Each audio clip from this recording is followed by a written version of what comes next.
యూపీలోని ఓ బాలికల పాఠశాల మహిళా ప్రిన్సిపాల్ను బలవంతంగా తొలగించి ఆమె సీటు ఖాళీ చేయించిన వీడియో ఒకటి ప్రస్తుతం నెట్టింట వైరల్ అవుతోంది. యూపీలోని ప్రయాగ్రాజ్లో ఈ సంఘటన చోటుచేసుకుంది.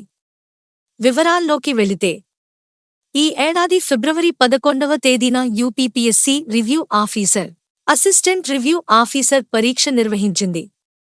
దీనిలో భాగంగా బిషప్ జాన్సన్ బాలికల పాఠశాలకు కూడా పరీక్షా కేంద్రాన్ని కేటాయించింది.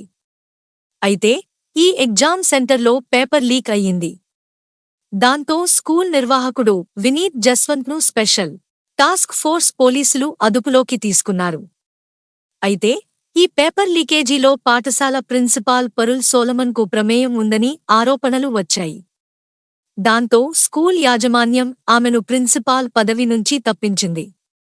ఆమె స్థానంలో షెర్లిన్ మాస్సేను కొత్త ప్రిన్సిపాల్గా నియమించారు. తాజాగా కొత్త ప్రిన్సిపాల్ బాధ్యతలు చేపట్టేందుకు రాగా పరుల్ సోలమన్ మాత్రం తన సీటును ఖాళీ చేసేందుకు ససేమీరా అన్నారు. దాంతో ఆ సంస్థ chairman bishop Maurice Edgar Don నేతృత్వంలో స్కూల్ సిబ్బంది ప్రిన్సిపాల్ ఆఫీస్లోకి వచ్చి ఆమెను సీటు ఖాళీ చేయాల్సిందిగా కోరారు. కాని ఆమె నిరాకరించారు. దాంతో చేసేదేమీ లేక ఆమె చేతిలోని మొబైల్ ఫోన్ లాక్కున్నారు.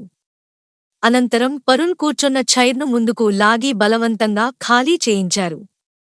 ఆ తర్వాత కొత్త ప్రిన్సిపాల్ షెర్లిన్ మాస్సేను ఆ సీటులో కూర్చోబెట్టి అక్కడున్న సిబ్బంది ఆమెను అభినందించారు.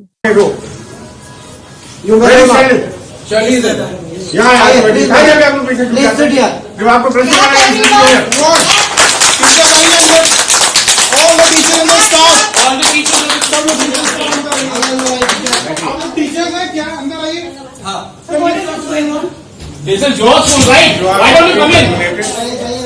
She is already appointed. Today is the first day. So you are sitting inside and you are knocking outside.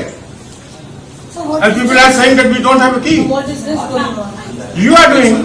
We are not doing anything.